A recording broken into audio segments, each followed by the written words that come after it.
აკრომელი ჩაჟიჟილია, ამას ამალი მოსწყვეტავს. შეიძლება კიდე ნაკლებიც, იმიტომ რომ ზოგან შეიძლება ხო აი რა გადარჩება. შეიძლება ის ტევანი უფრო ეს იმდენად მასიური კიდე ერთხელოვანი ფარ არის, რაც 2012 წლის აიყო მთლიანად რო გაანადგურა. 2-3 წლის განმავლობაში აერთებდა სამსულად. ხო, პროცენტი ზარალისა და ამათანი თქვენი კონტაქტი. იმიტომ რომ 2012 წლის სტიქია იყო მარტო თელავის და პრაქტიკულად გურჯაანის, სიღნაღი, საგარეჯო 4 მუნიციპალიტეტი. ხორციელა ეს რომ შენ რო პრობლემა გაქვს რაღაცა და გაურკვევლად ესაუბრეთ თქვენ და დეტალებში ვერ ერკვევა. მე დეტალური ინფორმაცია რომ თუ არა რა თქმა უნდა ის სეტყვისაწინააღმდეგო რადარები რომ არა ის გასტროლები ჩვენ ეს სიმწვანეც არ გვექნებოდა. იქნებოდა ალბათ 100%-იანი ზარალი. მაგრამ ალბათ სადღაც დიდი რაოდენობა დიდი პროცენტით გვიშველა ჩვენ იმან და ნაწილობრივ ეს თან პირველი გასროლა იყო ეხლა გუშინ გავისროლეთ პირველად და პრაქტიკულად არის ადგილები სადაც 100%-ით გადარჩა, არის ადგილები სადაც 20-30% დაგვაზიანა და არის ცოტა მეტობაც ასე ვთქვათ ზიანის ზარალიც არის და ეს ეხლა თქვენ ვიცი რომ დაზღვეულიც აქვს ეს ნაკვეთები და პარალელ რეჟიმში სახელმწიფო ამ მიმართულებითაც გეხმარებათ რომ თუ რაიმე დაზიანდება იმ დაზღვევის თანხაში იქნას გადახდილი სახელმწიფო თანხები. საგანგებოები ჩვენ ყველა აბსოლუტურად დაზღვეული თუ არ არის არანაირი. სასიამოვნო. აბა რომ გადავრჩით ცოტა გუშინ თუ არა ესენი. თუ გაასწორებ და მიწასთან აი ამ კარტოფილსაც არა? კი. რას უზავდა? დაგლეჯ. ხო. ვენახი დაუზიანებია. პროცენტით ახლა 50-55%-ით აგაზიანა. აი, აბსოლუტურად რა. მკვიდრია ამ სოფლის. თავის ნაკეთებული საცეცხლის წერტილი. ხო, ესეთყვეებს. 4 რო გავარდა ეს. ოღონდ აი ეტაპობრივ ნელ-ნელა რა. ვარ დამესვენა. რაკეტები, ხო? ხო. მაგლა ვიხედეთ გუბერს და გუბერს ეჯახებოდა რა. იქ უხედავთ თუ აი იხსნებოდა თან. იშლებოდა და მე ისმოდა ცოტა ხნის მერე ხმა.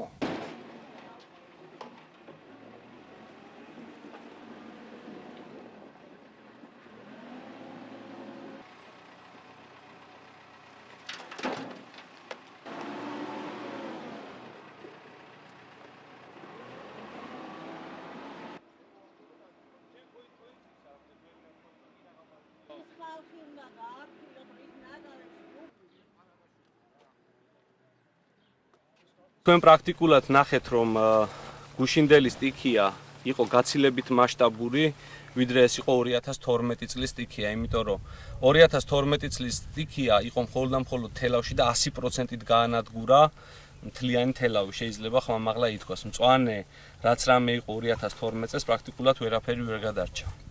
გუშინდელი სტიქიის ფარგლებში ესე იგი ეს სეტყვის საწინააღმდეგო რადარებს აქტიურად რო არ ემუშავა, მთლიანი თელავი, საგარეჯო, გურჯაანი და სიღნაღის რაიონები აბსოლუტურად მთლიანად განადგურდებოდა მწვანე ნარგავებისგან. იგივე სურათი გვექნებოდა აი რასაც თქვენ ბრძანებთ, როგორც იყო 2012 წელს, მაგრამ რაიონული მასშტაბით ეს იქნებოდა ერთი რაიონის ნაცვლად 4 რაიონი, აი რომელიც ჩამოვთვალე. დღეს ჩვენ გვაქვს სურათი, სადაც გურჯაანში პრაქტიკულად მთლიანად განეიტრალდა სეტყვა. სიღნაღში ძალიან მცირე რაოდენობა თვითონ მასშტაბებს ვიძახი ნაკვეთებისა დაისეტყვა, მაგრამ იქაც ზოგან მოვიდა წვრილი და გადარჩა მთლიანად ნათესები, ზოგან არის დაზიანებები, ზოგან სერიოზული დაზიანებებიც, იმიტომ რომ ჩვენ თავიდანვე ვთქვით, რომ სეტყვის საწინააღმდეგო სისტემა 100%-ით ვერ უზრუნველყოფდა ამას და ეს უკვე უზრუნველყოფა უნდა გაეკეტებინა დაზღვევას, ასე ვთქვათ, რომელშიც ანაზღაურების ფარგლებში. ამ ანაზღაურების ფარგლებში ხა სადაც ჩვენ ვიმყოფებით, ეს ნაკვეთები დაზღვეული აქვთ ფერმერებს და დაზღვევა მზად არის და თანახმაა რომ სოფლის მეურნეობის სამინისტროსთან ერთად ჩაერთოს და შეისწავლონ რა ზიანიც არის მიყენებული მთლიანად იქნას ეს დაზღვევის მიერ ანაზღაურებული. ხოლო ის ფერმერები, ვისაც დაზღვეული არ ქონდათ, მე კიდევ ერთხელ მინდა მოუწოდო და უთხრა, თუ აი რამდენად მნიშვნელოვანი არის დაზღვევა და მეორეს მხრივ ის რაც იქნება ზარალი, ამას რა თქმა უნდა ჩვენ დავითვლით და ეს უკვე მომავლის თემა არის, რამდენად იქნება ამ შემთხვევაში სახელმწიფო დახმარება იმ ფერმერებთან მიმართებაში, ვისაც არ ქონდა დაზღვეული. თუმცა კიდევ ერთხელ გამოჩნდა, რამდენად მნიშვნელოვანია როგორც ცეცხლის საწინააღმდეგო რადარებისა და სისტემების დამონტაჟება რეგიონში, ასევე რამდენად მნიშვნელოვანია ის პროგრამა, რასაც დაზღვევის პროგრამა ქვია. ამ ეტაპზე რაც შეგვიძლია ახლა თქვათ, რა თქმა უნდა, ზარალი ყველაზე უფრო მეტად გამოჩნდება. ალბათ 70% ესე ვარაუდობთ ჩვენ. დანარჩენს ალბათ თვითონ შეამოწმებენ კიდე.